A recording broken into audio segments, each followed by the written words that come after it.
also pass through the mouth of Ikengurago, Anohiaho, Atolo. They pass through his mouth. You hear him saying that Nnamdi Kanu should be in prison for 50 years. Make the Igbos believe that Nnamdi Kanu is the cause of their problem. Make them see it that every issue, whatever that has been happening in Igbo land, is being caused or orchestrated by Nnamdi Kanu. Once you do that, the Igbos will turn against Nnamdi Kanu, and that will be all. So, my fellow Biafrans, please follow me carefully and watch this particular video. After watching this video, please share the video so that other Biafrans can be able to watch this video, because it is very, very important. And I want to remind all the saboteurs trying to hijack this Biafra struggle that we are solidly behind our leader, Nnamdi Kanu. We cannot disrespect him because he was in the prison. We cannot disrespect him. Anything he say, we must do it. That is why we are following him. He was the one that started this struggle, and we are going to achieve it, whether the devil like it or not, whether they like it or not, whether Nigeria government like it or not. We are going to achieve this Biafra of 18. We are going to achieve it. So share this video and remain blessed. May God continue to bless you as you share the video. One love. The message is very simple. Convince the Igbos. Confuse the Igbos. Let the Igbos believe that the problem of southeastern Nigeria, that the problem of the Igbos is Nnamdi Kanu. It is a very simple script. It is a very simple message. Turn the heart of the Igbos against Nnamdi Kanu. Make the Igbos believe that Nnamdi Kanu is the cause of their problem. Make them see it that every issue, whatever that has been happening in Igbo land, is being caused or orchestrated by Nnamdi Kanu. Once you do that, the Igbos will turn against Nnamdi Kanu, and that will be all. We can be able to buy him. We can be able to keep him in any condition we want to. We can bless him. We can set him as a Kweme. We can keep him as a Kweme. Kweme was arrested. Kweme was kept under detention, and after then, at that place, he became blind. Kweme became blind. An Igbo man became blind. Why in incarceration? So we can do anything to Nnamdi Kanu once we are able to convince the Igbos that he is the problem. Once the Igbo sees him as a problem, then we are done. Our assignment is completed. It is very simple. We did it against Ojukwu and it worked very well. We did it against Ojukwu. We turned the Igbos against Ojukwu and it worked perfectly well. Let us try it on Nnamdi Kanu. Use everything you have. Use those around him, both the wife, everybody. Use them against Nnamdi Kanu. The people will be able to believe him. We believe you. Once we get information coming from those within his confines, those within his corridors, including his wife, those around him, those surrounding him, those who are eating and dining with him, use those people, bribe them, lobby them, give them money to speak against Nnamdi Kanu. With that, it will be easy for a large population of people to believe you. And once that happens, the attention will be diverted. Then we have our way. That is the mission. That is the script. That is the purpose. That is the goal. It is very simple. And once that happened, the Igbos has lost another savior. They lost one in Ojukwu. And this is the second one. And once we achieve this, they've also lost another savior. And it will take them decades again.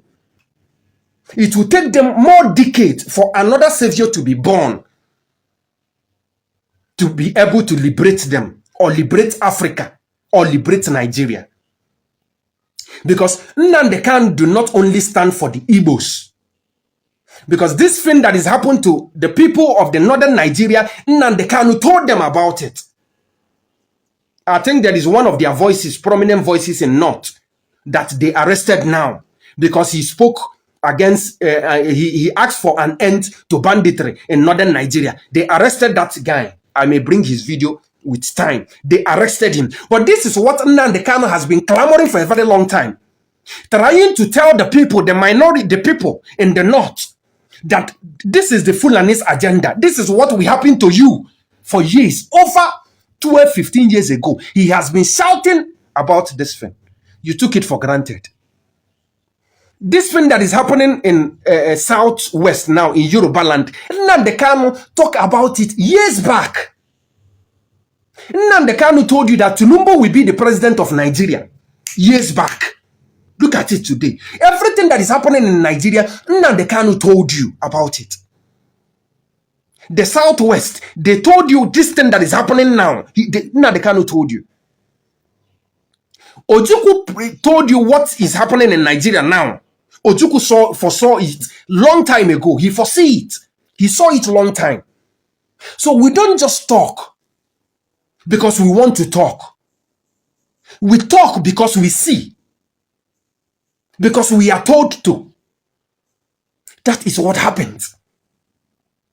Now, you find this young generation capture the youth. They've been bribed, they've been lobbied and all that. Now, before the sentencing of Mazen Nnamdi Kanu, I told people about this.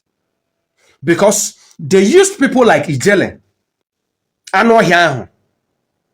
They used people like Ijele. Ijele said it, Udele, is it Ijele? Udele. Anohiahu. He said it. And when I heard it from him, when he said it, I told people that Mazen Nnamdi Kanu will be jailed. Yes, I told people around me. I think the only mistake I have ever made was coming to this social media late. I think that's the greatest mistake I've made. And I blame myself for that. I told people about it. That Ijele, this thing he's saying is not just, he's not just saying it. It was actually something that has been agreed. A script that has been already prepared. A meeting that has already been made. That Nnamdi Kanu will be sentenced. He will be jailed. I told people about this. He said it. If they reduce it, it should be 45 years. It is not coincident. He wasn't just saying it. It was something that has already been. They did the meeting and after then, they passed through him. They told him to speak it out. And Ikengurago had bosses. His bosses could not say these things at that time, at that point in time, which they are saying it now. Their bosses are saying it now. Maybe the day I will remember them, I will call them out. So they had to pass through Ikengurago to spill it, to tell people about it. That is how it is. Now, from there, you find the other Lolo, that person that calls herself Lolo, that disgrace to womanhood, that look like a toad, that looks like Asare Dokobo. The last time I made a video about the leader of the indigenous people of Biafra, IPOB. Yes, indigenous people of Biafra are the aborigines, those who owns the land, those who owns the territory called Biafra.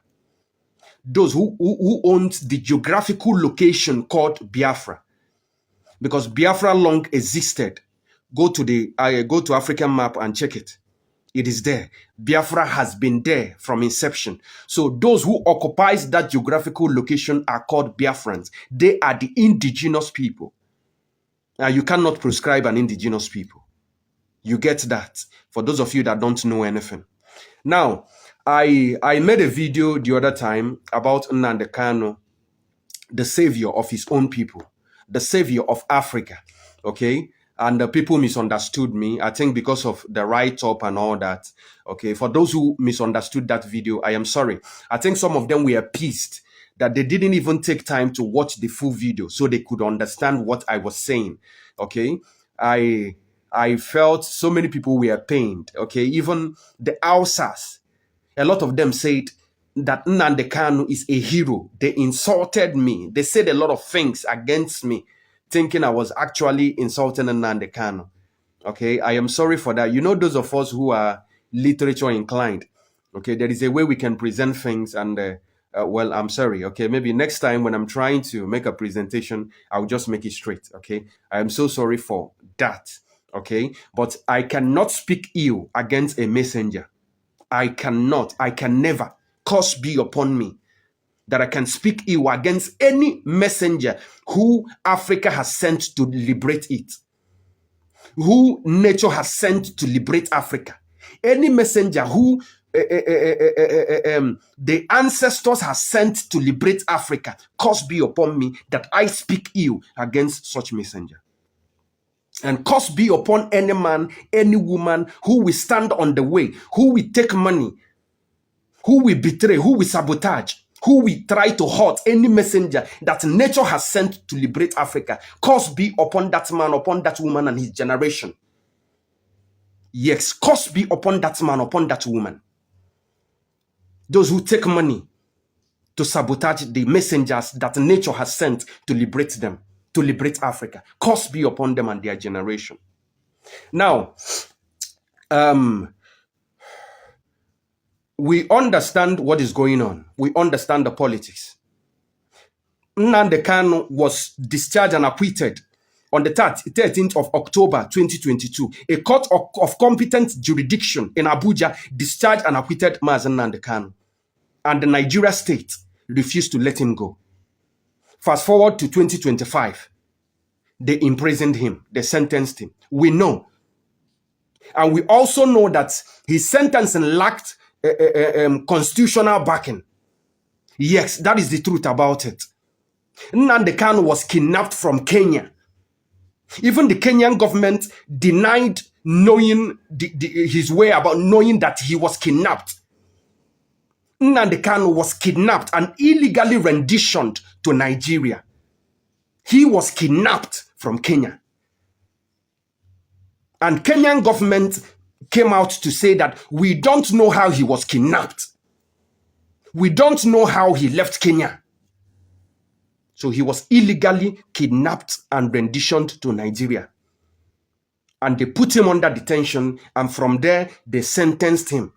Even when a court of competent jurisdiction in 2022 discharged and acquitted him. We know about this. And we are not ready to mix to pretend or mince words or whatever. We are not ready to do that. I will keep speaking. We are many. There are many of us you will jail. So get ready.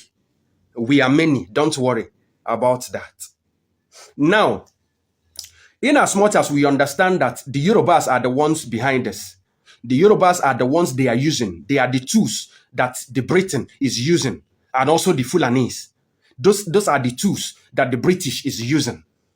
Okay? Although, right now, with what is happening now, a lot of the Yorubas are becoming conscious. Okay? Because before, 99% of them were against Nnamdi Kanu. But because of what is happening to them, because Nnamdi Kanu told them that this thing that is happening to them now, that it will happen. So most of them are becoming conscious. So let me use the word, some Yorubas. Why they are using Tunumbu and Omotosho and so many of them, we are also aware that it is the British that is behind all these things. We are aware. We know about it. Why they are using the Yoruba media, using BBC, British Broadcasting Corporation, that the British has been the ones that has kept Nnamdi Kanu that place where he is. It is the British. We are aware of that. Yes, even Nnamdi Kanu himself said it in one of his court cases. That, do you think that Britain will ask you to jail me and you jail me? We know it is the British, because Nnamdi Kanu is threatening the existence of their enterprise. Nnamdi Kanu is threatening the existence of their company. Nnamdi Kanu is threatening the existence of their business, because Nigeria was created as a business, as an enterprise, and not a country. We know about this. You came to us, you took our land, you took our resources, you stole everything from us. And anybody who stands up to talk about it, or anybody who stands up to speak against it, you take the person into detention and kill the person. You incarcerate the person. You came to steal from us, and you are still stealing from us till date. And you say the people shouldn't talk. And at the same time, they tell us we have the freedom of expression, the freedom of speech, and all that. Do you see the reason, the problem I have with democracy? Do you see the reason, the problem I have with the junk the British, the Europeans brought to us? Do you see the problem I have with it? You came and stole from us. You come and took everything from us. And you're saying that nobody should talk about it. God will punish you now, Papa. God will destroy all of you.